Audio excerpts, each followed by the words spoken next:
Today I am making chocolate crinkle cookies. Super easy. You want to put your eggs in your bowl and then your oil, your vegetable oil. I keep my vegetable oil in an old pancake syrup bottle because it fits in my baking pantry easy, my baking cabinet easy, I should say. Then you're going to stir your eggs and your oil together, breaking up your eggs. Add in your cake mix. We're going to stir to get it all mixed well.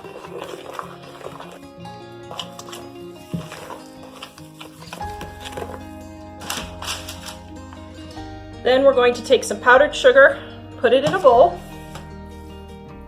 We're going to take our cookies, lightly roll them in the powdered sugar,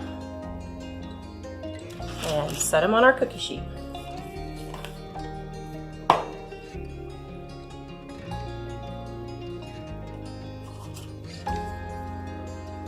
Going to bake at 350 degrees for 10 to 15 minutes.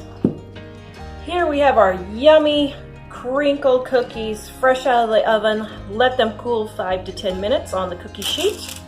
This recipe is in our Dining on a Dime cookbook on pages 278, 279, and 280. Lots of variations for our 3 ingredient cake mix cookies. Mini apple turnovers, you're gonna roll out your dough. For this one, I like the butter flavored biscuits. Then you're gonna take your can of pie filling.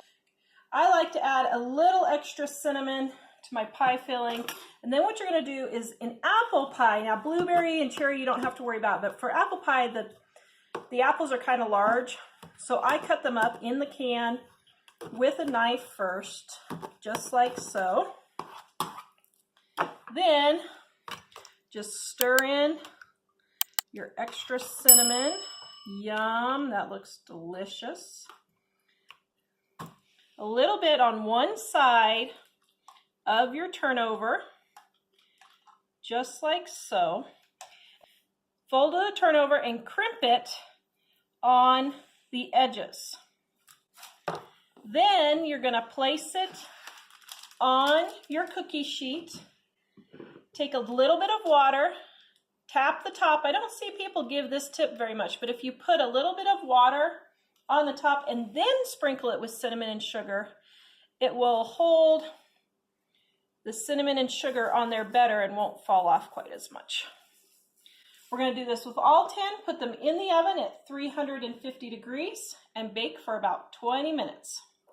And by the way, guys, if parchment paper is not very dirty, like I used this before for cookies, just reuse it. Don't throw away perfectly good parchment paper that just has a little bit of cookie oil on there. You can reuse it several times, especially if you're making cookies. I'll probably be the end for this one because of the leftover little pie filling there, but reuse your parchment paper to save some money. And there we have our little mini apple pie.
is our easy pull apart bread or monkey bread. This recipe is in our Dining on a Dime Volume 2, and this is an adaptation of the easy pull apart bread on page 112. Now, the recipe in the book calls for a bundt pan, but I know that everybody doesn't always have a bundt pan, so I'm going to show you how I make it. Take a loaf pan, spray the loaf pan with cooking spray. Then, in a zip top bag, I'm going to put my sugar and my brown sugar. And if you guys don't know how to soften hard brown sugar, I have a video that we did several years back on how to soften brown sugar. It's super easy. So I got my sugar, my brown sugar, and then my cinnamon. Now, I leave these in the zip top bag because then whenever it's time to make pull apart bread, I just reuse the cinnamon and sugar and just keep adding to it as I reuse the cinnamon and sugar. Okay, so we've got our cinnamon and sugars mixed in there. Next, we're going to microwave our butter.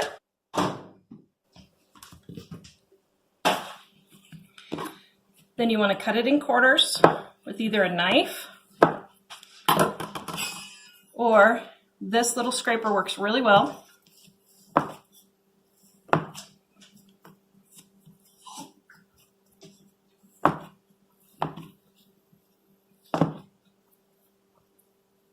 Then what you're going to do is you're going to take a well-greased pan.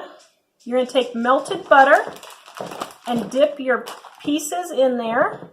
And then you're going to put them in the cinnamon and sugar until they're well coated. Shake them around, and then you're just going to put them in your pan.